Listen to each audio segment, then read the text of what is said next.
नमस्कार, जय हिंद, वंदे मातरम। एक बार फिर से आपका बहुत बहुत स्वागत है।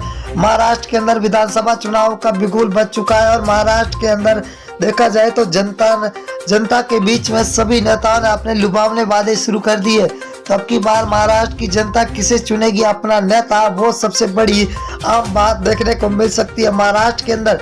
महाराष्ट्र की अगर बात करें तो वहां पर अब की बार शिवसेना और एनसीपी के बीच में फिर से कड़ी टक्कर देखने को मिलेगी। तो क्या फिर से कांग्रेस और बीजेपी भी मैदान में उतरेगी? आपको ये भी बता दें कि हवाले से सूत्रों से खबर आ रही है कि आम आदमी पार्टी भी महाराष्ट्र के अंदर मार सकती है बाजी। किसका खेल बिगाड़ेगी आम आदमी पार्टी, वो आपको देखने के लायक होगा। परंतु आपको बता दें कि महाराष्ट्र चुनाव से पहले सी वोटर, टीम नाउन और फलोदी सट्टा बाजार ने महाराष्ट्र का सबसे बड़ा एग्जिट पोल जारी कर दिया कि अब की बार महाराष्ट्र के अंदर किसकी बनेगी सरकार।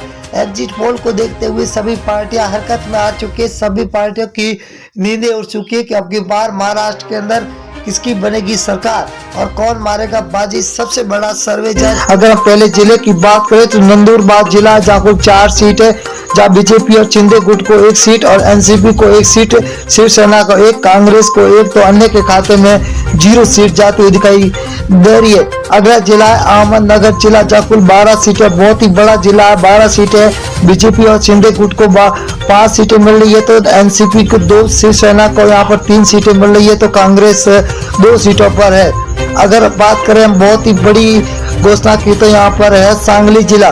सांगली जिले की बात करें तो 8 विधानसभा सीटें, जहाँ 8 में से बीजेपी और शिंदे गुट को 4 सीटें मिल रही है, तो एनसीपी को 2 सीट, शिवसेना यहाँ पर 0 पर है, तो कांग्रेस 2 सीटों पर टिकी हुई है, अन्य 0 के खाते में जाते हुए दिखाई दे रही है। उस्मानाबाद जिले की बात करें तो कुल 4 सीटें, 4 विधानसभा सीटों में से बीजेपी और शिंदे गुट को यहाँ पर 0 सीट मिलती हुई दिखाई दे रही है, तो यहाँ पर एनसीपी को 1, शिवसेना को 1, तो कांग्रेस यहाँ पर 2 सीटों पर सबसे आगे चलती हुई दिखाई दे रही है। अगर हम नागपुर जिले की बात करें तो कुल 12 सीटें हैं, 12 सीटों में से बीजेपी और शिंदे गुट को 5 सीटें मिलती हुई दिखाई दे रही है, तो एनसीपी को 3 सीट और शिवसेना को 2, कांग्रेस को यहाँ पर 2 सीटें मिले। यहाँ पर बीजेपी और शिंदे गुट को सबसे ज्यादा सीटें मिलती हुई दिखाई दे रही है। वर्धा जिले की बात करें तो कुल 4 विधानसभा सीट है, जहाँ बीजेपी और शिंदे गुट को सिर्फ 1 सीट हाथ में लगती हुई दिखाई दे रही है, तो एनसीपी को 1, शिवसेना के खाते में 1 सीट जा रही है, वही कांग्रेस के खाते में भी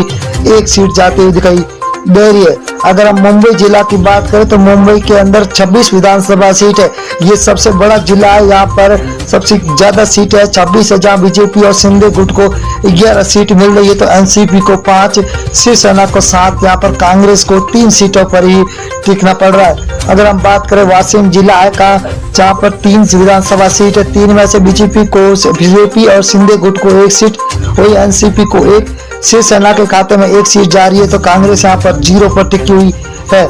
अगले जिले की बात करें तो पुणे जिला है, जहाँ पर कुल 21 विधानसभा सीट है, बहुत ही बड़ा जिला है, जहाँ पर 21 विधानसभा है। बीजेपी और शिंदे गुट को 9 सीट मिल रही है, तो एनसीपी को 5, शिवसेना को 4, तो कांग्रेस यहाँ पर 3 सीटों पर टिकी हुई है, अन्य के खाते में 0 सीट मिलती हुई दिखाई दे रही है। सिंधुदुर्ग जिला है, जहाँ पर कुल 3 विधानसभा सीट है, 3 में से बीजेपी को और शिंदे गुट को 1 सीट मिल रही है, वही एनसीपी के खाते में 1, तो शिवसेना के खाते में 1 सीट जा रही है, वही कांग्रेस को 0 सीट पे यहाँ पर टिकना ही पड़ रहा है। अगली बात करें हम अकोला जिला है, अकोला के अंदर कुल 5 विधानसभा सीट है, 5 में से बीजेपी और शिंदे गुट को 2 सीट मिल रही है, तो एनसीपी को 1, वह शिवसेना के खाते में 1 जा रही है, तो कांग्रेस यहाँ पर 1 सीट पर टिकी हुई है, तो अन्य के खाते में 0 सीट जाती हुई दिखाई दे रही है। नांदेड़ जिला है, नांदेड़ के अंदर 9 विधानसभा सीट है, जहाँ बीजेपी और शिंदे गुट को 4 सीट मिल रही है, तो एनसीपी को 2, शिवसेना के खाते में 2 सीटें जा रही है, तो वही कांग्रेस यहाँ पर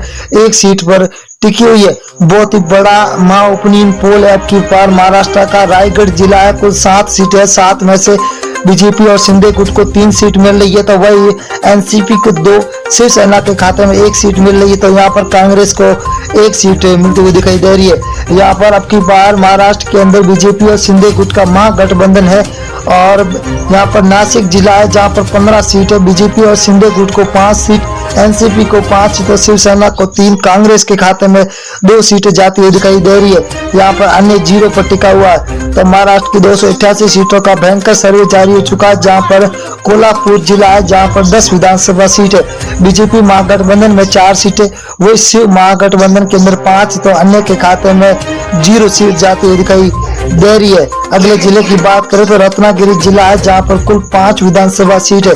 5 में से बीजेपी महागठबंधन को 2, वही शिव महागठबंधन को 3 सीटें मिलती हुई दिखाई दे रही है। तो अन्य के खाते में यहाँ पर 0 सीट जाती हुई दिखाई दे रही है। अगली हम बात करें अमरावती जिले की, तो यहाँ पर कुल 8 सीटें है, जहाँ बीजेपी महागठबंधन को 3 और शिव महागठबंधन को 5, अन्य के खाते में 0 सीट जाती हुई दिखाई दे रही है। अगले जिले की ओर रुख करेंगे तो दोस्तों बहुत ही बड़ा जिला है जहाँ पर कुल ठाणे है। ठाणे के अंदर 18 विधानसभा सीट है। 18 में से बीजेपी महागठबंधन को 9 तो शिव का महागठबंधन को 9 सीटें मिल रही है। यहाँ पर बीजेपी और शिव दोनों महागठबंधन को बराबर 9 की सीटें मिलती हुई दिखाई दे रही है। अगर हम सोलापुर की बात करें तो सोलापुर के अंदर 11 विधानसभा है। 11 के अंदर बीजेपी महागठबंधन को 6 तो शिव महागठबंधन के अंदर 5 सीट मिल रही है। तो अन्य के खाते में यहाँ पर 0 सीट जाती हुई दिखाई दे रही है। बहुत ही बड़ा सर्वे जारी हो चुका। सतारा जिले की बात करें तो सतारा के अंदर विधानसभा सीटें 8 है। 8 में से बीजेपी महागठबंधन को 2 सीट मिल रही है, तो शिव महागठबंधन को 6 सीटों पर टिका हुआ है। तो अन्य के खाते में यहाँ पर 0 सीट जाती हुई दिखाई दे रही है। अगले जिले की बात करें तो सांगली जिला है जहाँ पर कुल 8 सीट है। 8 में से बीजेपी को 4 सीट तो शिव महागठबंधन को 3, यहाँ पर अन्य के खाते में 1 सीट जाती हुई दिखाई दे रही है। 288